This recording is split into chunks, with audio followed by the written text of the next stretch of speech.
Après sa longue conversation avec Serkan, Eda rentre chez elle, encore très perturbée par tout ce qui s'est passé.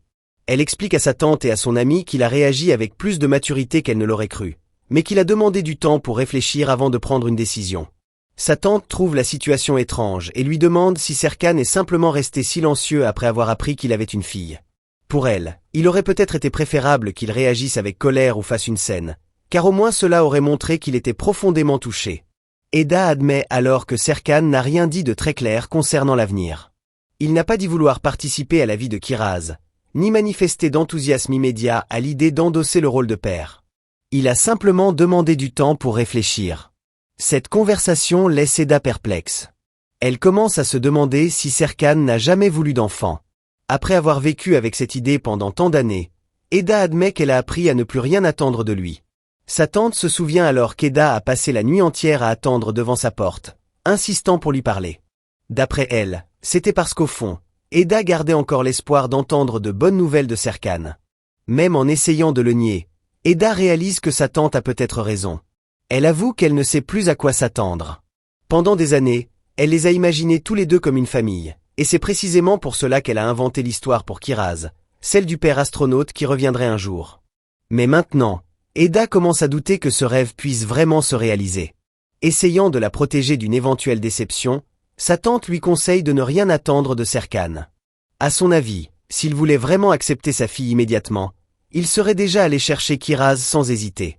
Malgré sa tristesse, Eda décide de reprendre le cours de sa vie. Elle essaie d'agir normalement et se dit que, puisque rien n'a vraiment changé dans leur vie, le mieux est de retourner au travail. Elle demande alors à son amie de s'occuper de l'enfant pendant qu'elle se prépare à partir.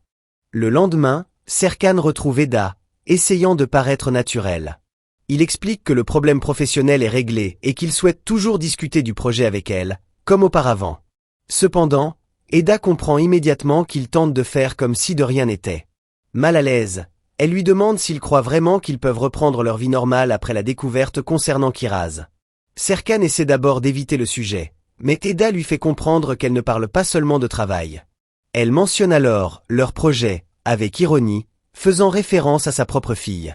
Elle suggère ensuite qu'il serait peut-être préférable d'annuler tout simplement.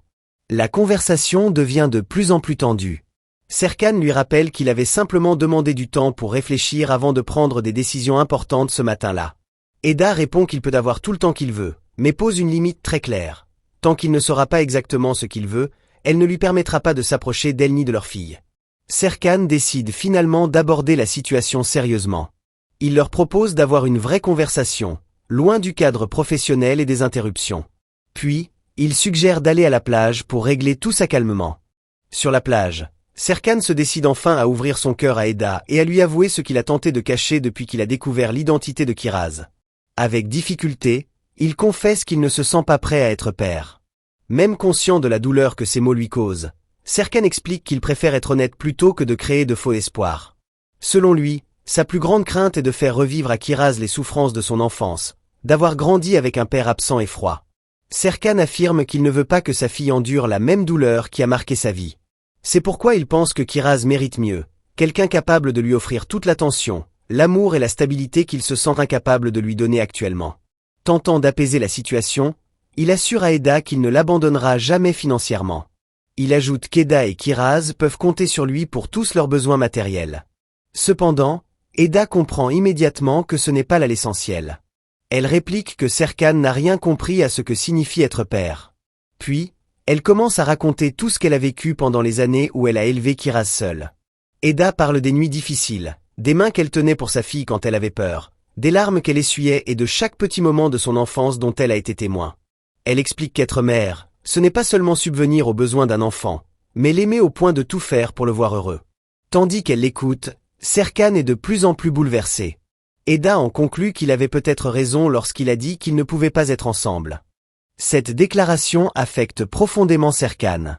Il demande à Eda si elle croit vraiment que le seul problème entre eux est l'existence de leur fille. À cet instant, elle affirme clairement que Kiraz n'a jamais été un obstacle à leur relation. Selon Eda, le véritable problème a toujours été les peurs de Serkan, ses insécurités et son incapacité à affronter ses propres sentiments. Serkan tente de se défendre, lui rappelant que, lorsqu'ils étaient ensemble, il avait surmonté de nombreux obstacles par amour pour elle. Cependant, Eda insiste, il est resté exactement le même homme. Profondément blessée, elle lui demande ce qu'il est advenu de l'homme dont elle est tombée amoureuse des années auparavant. Elle dit ne plus le reconnaître et se demande pourquoi il est revenu vers elle s'il est toujours prisonnier des mêmes peurs. Face à la douleur d'Eda, Serkan finit par révéler toute la souffrance qu'il a endurée durant leur séparation. Il admet que, s'il le pouvait, il remonterait le temps pour changer tout ce qui s'est passé entre eux. D'une voix empreinte de regret, Serkan confie qu'après le départ d'Eda, il a eu l'impression d'avoir tout perdu. Puis il révèle qu'elle a toujours été la personne la plus importante à ses yeux. Après une conversation difficile avec Eda, Serkan reprend son travail lorsque Kiraz arrive soudainement et explique qu'elle a perdu sa chaussure et qu'il ne l'a pas cherchée. Serkan admet qu'il n'a peut-être jamais été le « prince charmant » qu'elle imaginait. Elgin apparaît avec le petit John. Il félicite Kiraz, présent à ses côtés, et explique qu'il était censé s'occuper uniquement de John ce jour-là, mais que les choses se sont avérées plus compliquées que prévu.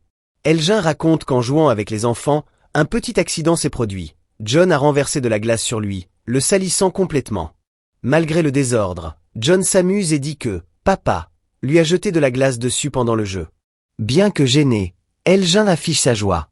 Il remarque que ces moments simples finissent par devenir inoubliables et nous font prendre conscience de la chance que nous avons de vivre certaines expériences. Peu après, il emmène le garçon se changer et leur demande de s'occuper de Kiraz quelques minutes. Avant de partir, Serkan plaisante avec John et lui dit de bien prendre soin de son père. Seul avec Kiraz, Serkan tente de l'aider à retrouver sa chaussure. Pendant ce temps, il continue de travailler sur des notes importantes et s'agace lorsqu'elle l'interrompt sans cesse avec des questions et des plaisanteries. Même en feignant l'impatience, il s'inquiète lorsqu'il remarque que le lacet de la fillette est défait.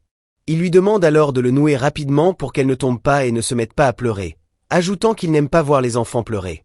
Kiraz avoue alors qu'elle ne sait pas encore faire ses lacets et lui demande s'il peut lui apprendre. La fillette explique que sa mère le fait généralement pour elle. Sans s'en rendre compte, Serkan endosse naturellement le rôle de père. Il s'assoit à côté de Kiraz et commence patiemment à lui enseigner chaque étape. D'abord, il lui montre comment croiser les lacets et les boucler correctement. Puis il lui explique qu'il suffit de tirer dessus pour former les nœuds. En lui apprenant, il réalise qu'il vit un moment qu'il n'aurait jamais imaginé. Un instant simple et tendre avec sa fille.